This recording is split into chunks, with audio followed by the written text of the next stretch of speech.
Untuk kamu yang masih dalam perjalanan pulang, masih macet-macetan, semoga diberikan kesabaran.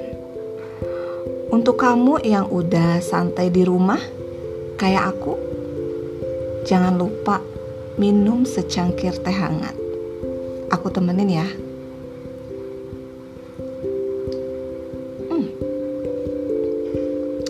Malam ini aku pengen cerita tentang satu kota yang cukup ikonik di Indonesia.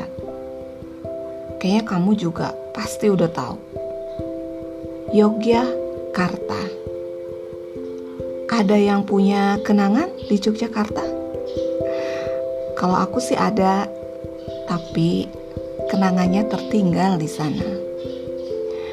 Ngomong-ngomong Yogyakarta, aku itu baru sekali seumur hidup ke Yogyakarta. Mungkin kalian juga ada tuh yang baru sekali. Gak apa-apa, sama-sama kayak aku. Waktu itu aku ke Jogja sebelum pandemi, naik kereta. Aku beli tiket bisnis. Berangkatnya itu 250.000, pulangnya 275.000. Kok beda? Nah, ternyata harga tiket kereta api itu ditentukan oleh gerbong dan seat yang kita pilih. Jadi di antara sekian seat dan sekian gerbong itu, mungkin ada yang lebih nyaman, makanya dikasihlah harga lebih mahal.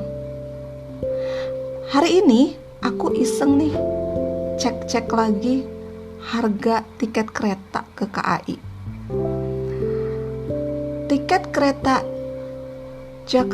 Yogyakarta itu yang muncul sekarang ekonomi AC dan eksekutif.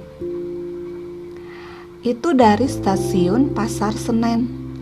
Kalau dari Gambir mah otomatis ya eksekutif semua.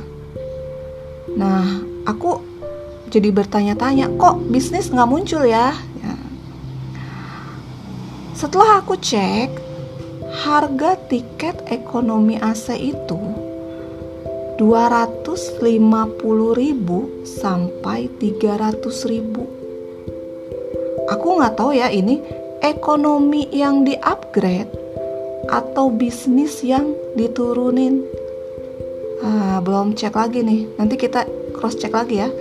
Atau bisa jadi ya bisnis itu dihilangkan selama pandemi. Mengingat perjalanan Jakarta-Yogyakarta 8 jam, aku tuh mutusin beli tiket malam. Jadi aku naik kereta malam. Berangkat jam 11 sampai jam 7 pagi. Nah, sesampainya di Jogja, itu kan pagi ya. Aku tuh disambut dengan hujan yang sangat lebat. Jadi aku datang ke kotamu disambut oleh sang hujan. Karena waktu itu sudah pagi, otomatis nih perut aku tuh udah kelaparan. Jadi aku nyari-nyari sarapan dulu lah di stasiun. Nah, aku tuh nggak ingat ya, aku tuh makannya makanan khas Jogja atau enggak tuh sarapannya.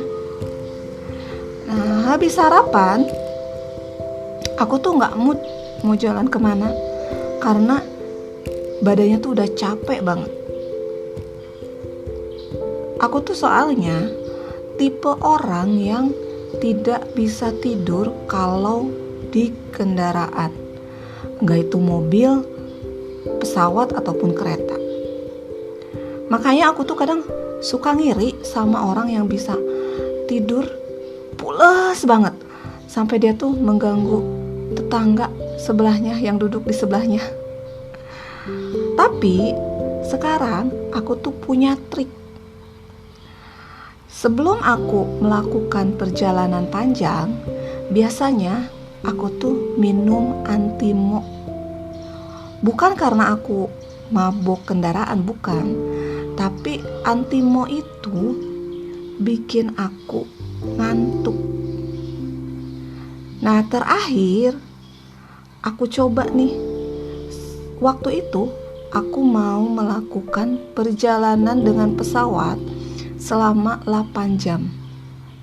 Jadi 1 jam sebelum berangkat aku udah minum tuh Antimo. Malah ya waktu itu masih boarding aja aku tuh udah ngantuk.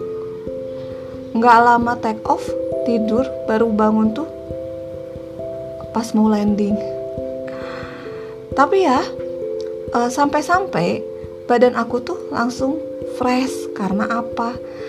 Karena aku istirahatnya cukup. Jadi pas nyampe itu aku udah bisa langsung jalan kemana gitu. Nah, di Yogyakarta aku itu menginap di hotel di kawasan Tugu Sangaji. Itulah hotel yang warna-warni, penuh dengan warna. Boleh gak sih nyebutin namanya? Pop Hotel. Nah, Pop Hotel ini buat aku tuh kamar mandinya minimalis banget. Tapi aku gak tahu ya kalau misalnya harga yang mungkin lebih mahal dari yang aku tempatin kamarnya, kamar mandinya mungkin lebih besar. Tapi kamar yang aku tempatin seharga 300.000 per malam, itu kamar mandinya minimalis banget. Aku ingat ya, di kamar mandi itu bahkan gak ada cantolan buat anduk. Jadi anduk itu ditaruh di pegangan pintu bagian dalam ya, karena pintunya itu pintu kaca, pegangannya panjang gitu. Tapi kalau aku taruh di situ pas mandi pasti kena air. Nah, sampai aku aja naruh anduknya posisinya di luar, di bagian pas ke kamar. Dan satu lagi yang aku nggak ngerti, desain kamar ini, wastafel cuci tangan itu posisinya pas pintu masuk kamar. Jadi pas kita masuk pintu kamar langsung disuguhi wastafel. Tapi sudahlah ya. Aku kan tadi sampai di hotel langsung tidur tuh. Butuh waktu lah untuk istirahat beberapa jam. Sore hari baru tuh aku keluar dari Peraduan. Lihat-lihat sekitar, jalan-jalan sekitar hotel. Nah, ternyata Tugu Jogja dari hotel itu cukup dekat. Jadi sekitar 5 menit lah jalan kaki. Nah, kalau ke Malioboro itu tinggal lurus jauh sampai tuh di Malioboro. Tapi asik kalau kita jalan kaki ke sana. Apalagi sore-sore. Udaranya udah gak panas, bisa lihat kiri kanan, nyari tahu yang mungkin kita gak tahu. Niat aku jalan sore ke Malioboro itu pastinya aku pengen nikmatin malam di Malioboro. Menikmati kulinernya, mendengarkan penyanyi jalanan dengan seragam batiknya. Tapi sesampainya di Malioboro, ambyar deh pengen nikmatin momen itu. Kenapa? Karena tiba-tiba datanglah rintik-rintik hujan semakin besar. Yang tadinya mau nongkrong cantik, akhirnya jadi melipir cantik. Sibuk mencari tempat berteduh, sekalian nyari payung teduh. Tapi ya, buat aku, walaupun Malioboro itu hujan, aku sih masih bisa menikmati ya. Apalagi kalau ditemani yang namanya wedang ronde. Kalian pasti udah tahu tuh apa wedang ronde. Ada yang nggak tahu? Aku kasih tahu ya. Wedang ronde itu minuman khas Jogja yang kuahnya jahe. Biasanya itu berisi kacang merah atau kacang hijau, ada kolang-kalingnya dan bola-bola sagunya gitu. Ini emang pas banget kalau dinikmati pas hujan. Soalnya bisa bikin badan kita tuh anget. Apalagi lah kalau sambil merindukan seseorang. Ngomong-ngomong tempat nongkrong, kalau kamu misalnya merasa nih, aduh, Yogyakarta tuh Malioboro sekarang udah gak asik. Karena mungkin kalian tuh sering banget ke Yogya, terus mainnya ke Malioboro terus kan. Gak usah khawatir, sekarang itu kamu punya second option. Ada satu kawasan di sana, tempatnya para bule-bule dan banyak kafe-kafe. Ada yang tahu? Iya, itu Prawiro Taman. Ini aku nggak tahu ya, belum cari tahu kenapa di Prawiro Taman itu menjadi pemukimannya para bule. Nah, nggak sedikit nih ya bule-bule itu yang punya kafe-kafe. Jadi mereka itu jadi koki sendiri, ngelayanin sendiri. Nah, malah di sana ada satu kafe yang cukup besar, namanya Mediterania. Itu yang punya bule juga tuh.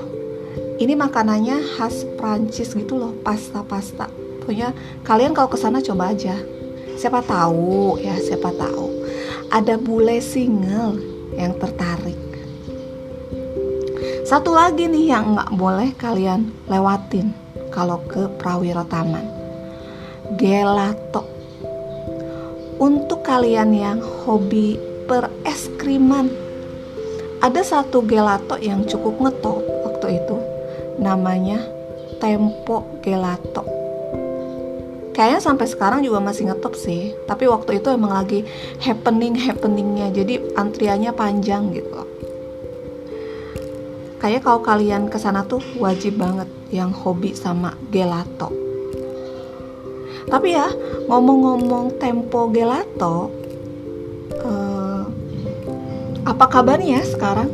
Setelah kemarin ada gonjang-ganjing pecah kongsi, yang di Jogja itu sempat ada garis kuning polisinya gitu loh. Tapi mungkin sekarang udah buka ya.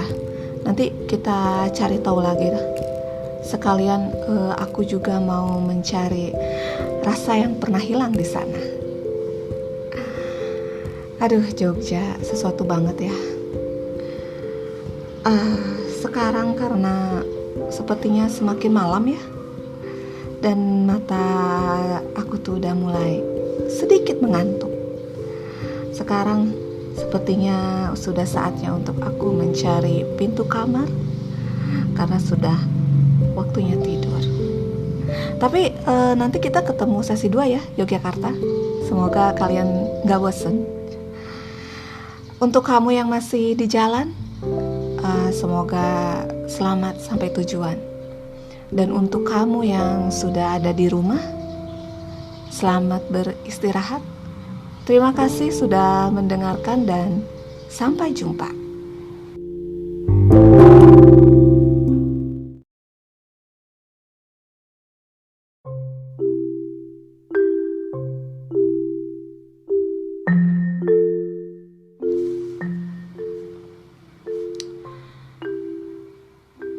Ada yang ingat sama lagunya Mbak Raisa? Kali kedua pada yang sama. Ini pertemuan kedua kita ya.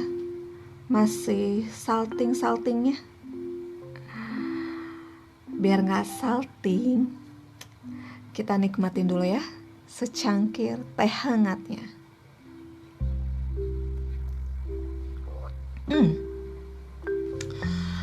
Aku mau lanjut ya cerita Jogjanya. Kali ini Jogja yang punya banyak rasa, kayak bakpia. Jogja kan identik ya sama bakpia dari dulu. Kayaknya oleh-oleh Jogja tuh bakpia gitu kan. Cuma sekarang bakpia itu sudah banyak rasa kekinian. Kalau aku sih masih setia dengan rasa yang lama, rasa kacang hijau. Nah, teman-teman tuh pasti tahu deh, ada bakpia legendaris dari zaman dulu gitu kan. Di Jogja itu bakpia 25. Tapi pas aku kesana, aku itu huntingnya bakpia Kurniasari, karena waktu itu lagi rame-ramenya tuh Kurniasari.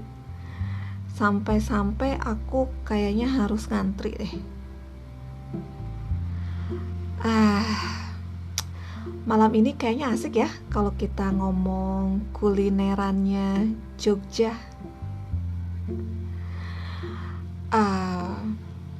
Setelah aku gagal menikmati malam di Malioboro karena sang hujan, aku tuh ya sangat berharap ada yang ngomong begini sama aku. Would you like to have a dinner with me? Jadi aku tuh malam kedua rencananya aku pengen makan malam di Balai Raos. Nah, Balai Raos ini salah satu restoran yang ada di sekitaran area keraton. Klaimnya resto ini The Sultan Dishes. Pas banget dong kalau kita mau ngerasain makan malam ala-ala sultan gitu. Kalau sultan itu kan buat cowok ya. Kalau buat cewek sultana kali ya. Ngarang. Aku sempet googling nih makanan apa aja yang ada di Balai Raos. Makanannya sih udah pasti khas Jawa. Buat aku sih kurang familiar nama-namanya. Maklum ya, saya mah Sunda. Tapi aku kasih tahu ya, ada satu menu namanya Sekul Janeset. Isinya itu nasi kuning pakai tempe, dendeng, goreng udang plus telur dadar. Itu mungkin mirip-mirip nasi rames kali ya. Itu satu menu itu kisaran harganya 60.000. Nah, kayaknya emang ini menunya makanan-makanan berat ya, bukan buat makanan nongkrong gitu. Jadi memang pasnya itu kalau ada yang nemenin makan di sana. Nah, kalau kalian mau coba, silakan datang kalau emang penasaran. Karena aku juga sebenarnya masih penasaran, kok bisa? Karena aku gagal makan malam ala-ala sultan. Kenapa? Kok bisa gagal? Nah, begini ceritanya. Pernah gak sih kalian tuh ngalamin saat kalian traveling atau jalan-jalan ke satu daerah, itu kan pastinya kita tuh booking mobil plus drivernya. Nah, aku sih memang beberapa kali tuh sempet ngalamin suka dapet driver yang gak asik. Nah, termasuk di Jogja ini. Kenapa aku bilang gak asik? Jadi beberapa kali dia tuh suka membelok-belokkan destinasi yang pengen aku kunjungi. Nah, termasuk nih makan malam di Balai Raos ini. Jadi dia bilangnya gini nih, Mbak, kalau weekend di Balai Raos itu ngantri Mbak, penuh, rame. Nah, aku tuh paling males nih sama model-model driver kayak gini gitu kan. Karena ini kali pertamanya aku ke Jogja, aku mau ngotot-ngototan sama driver juga gimana gitu kan. Mau ganti driver juga sayang karena udah bayar full gitu. Jadi yang akhirnya rencananya mau ke Balai Raos itu gagal. Akhirnya aku cari-cari lagi lah resto mana yang pengen aku kunjungin. Akhirnya aku mutusin buat pergi ke The House of Raminten yang ada di Kota Baru. Nah, aku nggak tahu ya, sebenarnya si driver ini tuh pengen ngajak aku makan tuh kemana. Karena dia tuh kayak kurang mood nganter ke tempat yang jadi pilihan aku. Nah, akhirnya pergilah nih aku ke The House of Raminten. Ternyata di sana juga ngantri, lumayan ramai. Aku sempet nunggu 15 menitan gitu deh, tapi tetap nggak dapet table gitu. Nah, si driver ini ngomong nih ke aku, Mbak, Raminten itu masih ada loh di Kaliurang. Jujur ya, aku itu nggak punya gambaran letaknya Kaliurang itu di mana. Nah, karena aku nggak punya ide nih, aku akhirnya ya udahlah, kita ke Kaliurang aja. Ternyata perjalanan ke Kaliurang itu ditempuh sekitar 40 menit. Jauh dong.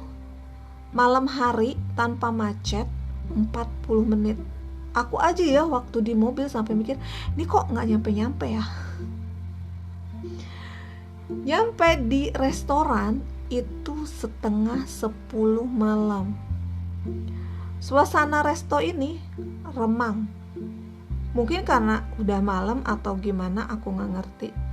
Tapi pas masuk pun memang suasananya ternyata dibikin remang. Nah, di dalamnya itu banyak barang-barang tua yang dipajang gitu. Nah, yang di Kaliurang ini nama restonya itu The Warung of Raminten. Kalau yang di Kota Baru itu The House of Raminten. Aku nggak tahu ya bedanya apa. Nih, ngomong-ngomong soal Mbak Raminten, kalian tahu nggak sih sosok di balik ini, Raminten ini? Nih, aku kasih tahu ya. Sosok Raminten ini nama aslinya adalah Hamzah Sulaiman. Nah, Pak Hamzah ini memainkan sosok Raminten di acara Ketopraknya Jogja, acara lokal. Nah, sosok ini langsung ngetop tuh, booming gitu loh. Hingga akhirnya dijadikan ladang bisnis lah oleh Pak D ini. Aduh, keren ya. Salut buat Pak D Hamzah. Yang paling aku ingat dari resto ini, penamaan menunya yang aneh-aneh, kayak dipleset-plesetin gitu loh. Ada ya contohnya itu menunya satlit, itu sate lilit. Ada juga nama menunya ayam koteka. Aku nggak tahu ya ini ayam dikasih koteka atau gimana, karena aku nggak pesen gitu kan. Sampai aku sendiri nih lupa dengan menu yang aku pesan. Tapi kalau boleh aku gambarin, menu yang aku pesan itu minuman merek mocktail, terus makanannya steamboat sama nasi goreng. Nah, suasana di resto ini menyenangkan, aku suka gitu loh. Di sini tuh ada lesehan, ada yang meja-meja. Nah, lesehannya itu menghadap ke kolam. Tapi malam itu tuh rame lesehannya, jadi aku nggak kebagian. Dan ada spot foto-foto, yaitu patungnya Mbak Raminten. Itu pengunjung tuh biasanya foto-foto tuh di situ, termasuk saya berpatung dengan Mbak Raminten versi patung. Nah, kalian harus coba deh, spot fotonya banyak gitu. Tapi kalau untuk rasa, lidah aku tuh kayaknya kurang cocok sama rasa makanan di sini. Tapi ya kalau yang namanya makanan, beda lidah, beda rasa. Yang mungkin tidak cocok di lidah aku, enak di lidah kalian. Jadi kalau yang namanya traveling, kulineran, itu dicoba aja dulu. Urusan rasa mah belakangan, gimana nanti. Palingan juga nantinya, kayaknya aku nggak datang lagi deh ke sini. Nah, aku tuh di Raminten itu makan sekitar 1 jam. Jadi sampai jam 11 malaman gitulah. Udah malam kan, udah larut. Jadi sama di sini juga sekarang udah larut. Karena di Raminten juga sudah larut, kayaknya buat aku juga udah saatnya pergi berselimut. Semoga kamu malam ini menemukan rasa yang enak. Terima kasih sudah mendengarkan dan sampai jumpa.